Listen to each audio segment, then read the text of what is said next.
Thank you for joining me. My name is Diana of Webinars by Rockwell. This video is designed with the administrative professional in mind and the unique job duties and tasks we are expected to do every day. With over 40 years of experience as a secretary, administrative assistant, and executive assistant, I hope my experiences and skill level can help you excel in your chosen or fallen into profession. I appreciate your choosing to spend the next few minutes with me as we discuss Let's Zoom. Let's get started.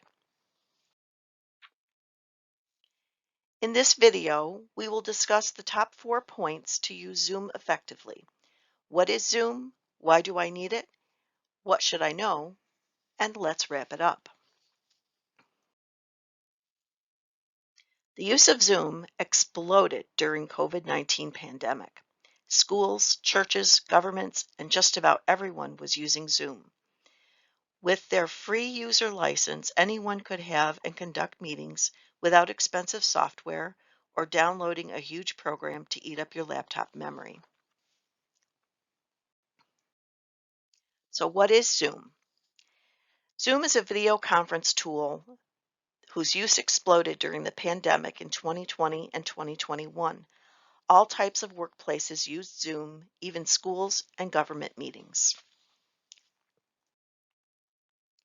Zoom is multifaceted and a very powerful software that runs in the cloud.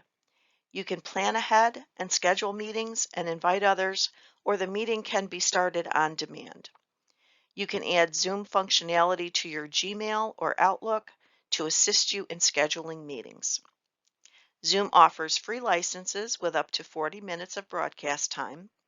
If your meetings run longer, you can purchase a license. My office uses an educational bundle designed for faculty use, and we're now up to 33 paid licenses. Some important things to keep in mind when planning and scheduling a Zoom meeting. Keep your link close to the vest or require a login key. You do not want to publish it publicly unless the meeting is designed to be a public meeting. Don't forget the crazies who hacked into school classes, school board meetings, city and county council meetings, and played pornographic images and the like. You can place participants into a holding room until you allow them in. You can mute everyone when they enter with a click of a button. If you are hosting a large meeting, up to 300 participants are allowed. You may want to assign someone to moderate, follow up on chat messages, and keep people muted who are not speaking on or in the current dialogue. So why do I need it? Everyone's using it. Zoom has lots of features comparable to other video conference platforms. Teams was enhanced to compete with Zoom after the pandemic hit, and Zoom was turned into a verb like text has been. You can either blur or place a false background as your default. You may not want your family or pets to be seen on camera. You can also set up a static picture, as I have because I'm typically not on camera. To retain professionalism, use a good headshot and not a casual picture of yourself or your pet at the beach or your children. I would suggest if you are attending from home and others are in the house to use a headset which will reduce the excessive noise in the background and allow you to hear the other participants better.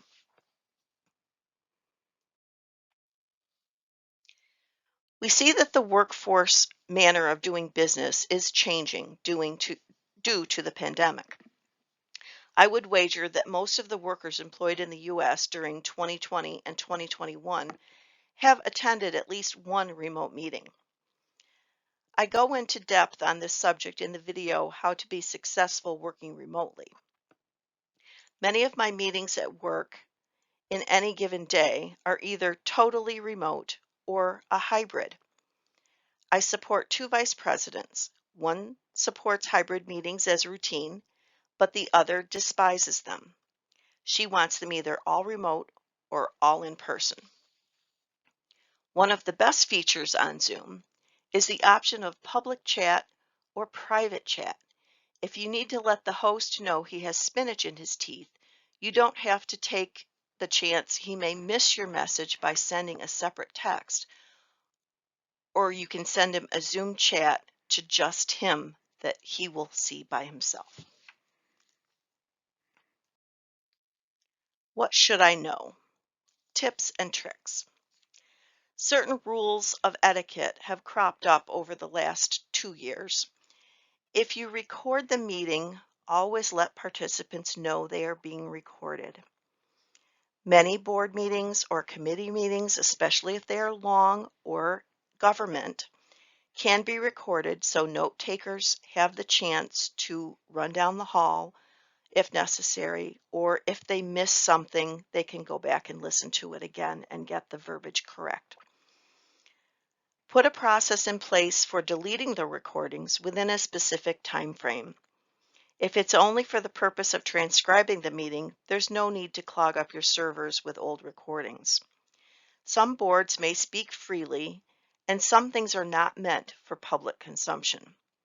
On the other hand, in courtrooms and public government meetings, the recordings are part of public records available to the public upon request, so they need to be transcribed and saved. You can join a Zoom meeting without video, and you can join on your phone.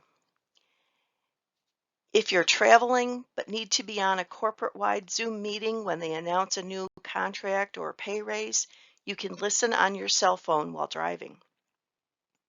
If you're in charge of starting the meeting and know that a participant, maybe a guest speaker, needs to share their screen to do a presentation or share a report, you can make that change at the beginning of the meeting.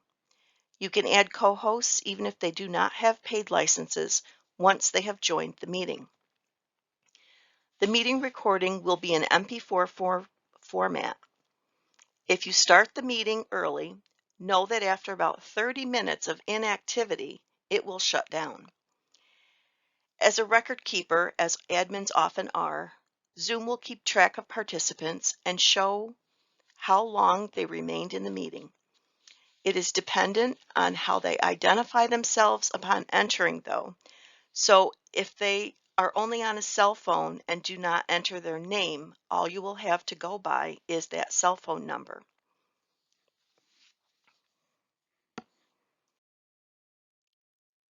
So let's wrap it up. Meeting's over. Now what? You can create recurring meetings and put the ID code on the agenda. This is great for monthly committee meetings. Your executive can assign you to set up meetings on their behalf. This eliminates the need to set it up and then add them as an alternative host at the bottom of the settings. I love having Zoom and Teams as an add-on on my calendar. It allows a click of a drop-down box to quickly insert a Zoom, Teams, or even a Google Meet without setting it up in the app and copy and pasting it into your calendar invite.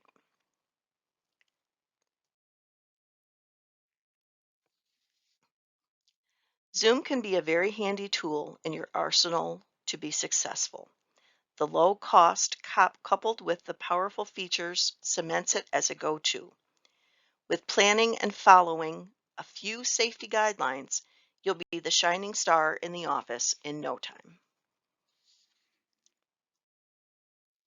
Thank you for joining us for Let's Zoom. We hope you were able to glean information that you didn't already know or get a tidbit of information that will open up how to utilize Zoom for your workplace or association. Webinars by Rockwell focuses on the unique skill sets of the admin and provides a wide range of topics on those skills. Watch our social media for announcements of newly released videos on a monthly basis. There may be some juicy tidbits thrown in along the way. Bye for now.